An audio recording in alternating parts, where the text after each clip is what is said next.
So what if I told you that one single book, published way back over 200 years ago, didn't just drop a few new poems on the world, but it completely rewrote the rules for art itself forever? Today we're going to dive into the story of Lyrical Ballads, the book that, you could say, gave poetry its soul. All right, so to really get a grip on this revolution, here's how we're going to break it down. First, we'll look at the pretty rigid world of poetry before this all happened.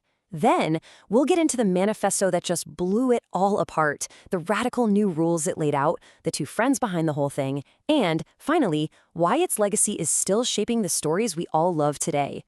So, let's set the stage, right? Part 1, Poetry Before the Revolution. To really appreciate the explosion that was about to happen, you've got to picture a world where poetry was kind of locked in a cage made of some very artificial, very strict rules.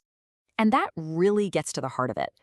To understand why Lyrical Ballads was such a shock to the system, you have to ask yourself, what did poetry even sound like before it was about deep personal feeling, before it really had a soul?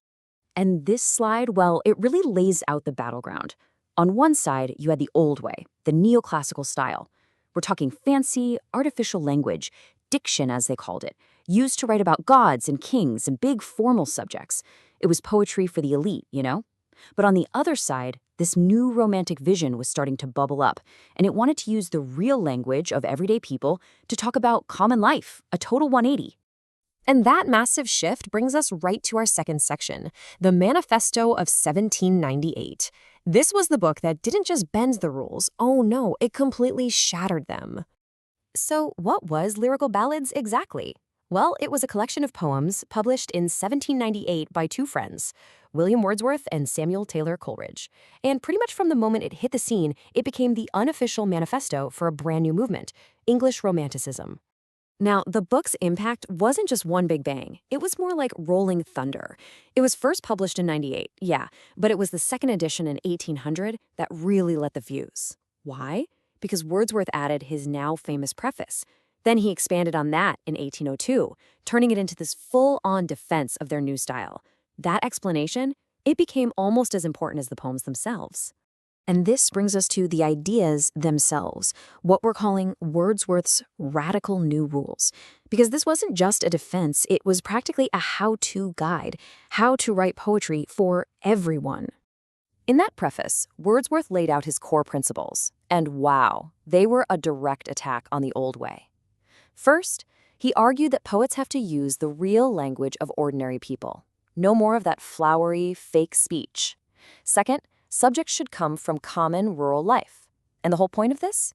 To reveal the profound truths about being human that were just hiding in these simple, everyday experiences. And this all led him to a completely new definition of poetry. I mean, it wasn't about clever rhymes or fancy structures anymore. For Wordsworth, poetry was this: the spontaneous overflow of powerful feelings recollected in tranquility. So what does that actually mean? It's about raw emotion, yeah, but it's filtered through thoughtful memory. It's about being authentic. But look, this revolution wasn't a solo act, not at all. And that brings us to part 4, two poets, one vision. This was the legendary partnership that really got the whole movement off the ground. First, you had Wordsworth. He was the poet of nature and human emotion. His work was all about finding deep meaning in, say, a field of daffodils or in the words of a simple farmer. You could say he was the collection's anchor to the real world. And then, complementing him perfectly was his friend Samuel Taylor Coleridge. Coleridge was the poet of the supernatural, of the sublime. His masterpiece, The Rime of the Ancient Mariner, actually opened the whole collection, and it took readers to these wild, fantastical, mysterious places. Together, they show that this new kind of poetry could explore both the world right in front of you and the world of your imagination.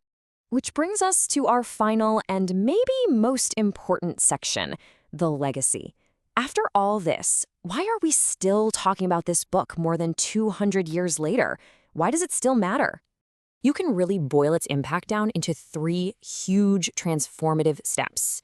First, it officially launched the Romantic movement in England, a wave that would just dominate art for decades. Second, it totally redefined poetry as a medium for emotional truth.